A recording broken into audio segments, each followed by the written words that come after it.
Washington President Donald Trump is increasingly unlikely to nominate Federal Reserve Chair Janet Yellen next year for a second term, and National Economic Council Director Gary Cohn is the leading candidate to succeed her, Politico reported on Tuesday, citing four people close to the process. Politico said sources in the White House, the Treasury Department, and on Capitol Hill said that if Cohn decides he wants the job, he is likely to get it. "It's Gary's if he wants it, and I think he wants it," Politico quoted one Republican whom it said was close to this election process as saying, "A few Senate Republicans may express reservations about Cohn, but he would probably receive widespread support," a senior congressional Republican aide said, according to Politico.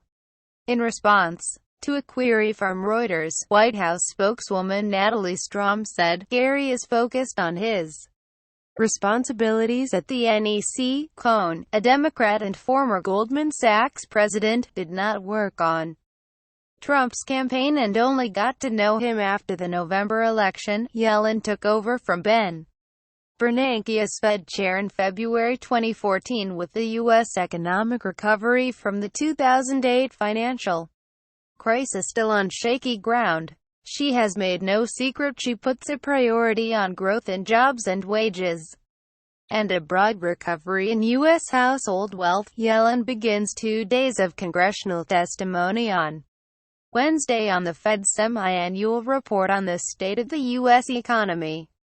Under her leadership, the Fed has pared the massive stimulus it put in place to counteract the 2007 to 2009 financial crisis and begun raising interest rates. Later this year, Yellen expects to begin trimming the Fed's $4.50 trillion balance sheet, in a gradual and predictable manner.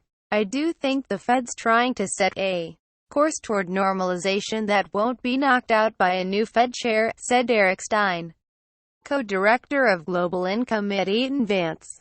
Still, Cohn would be a very different kind of leader than Yellen or her immediate predecessor, Ben Bernanke, both of whom hold doctorates in economics.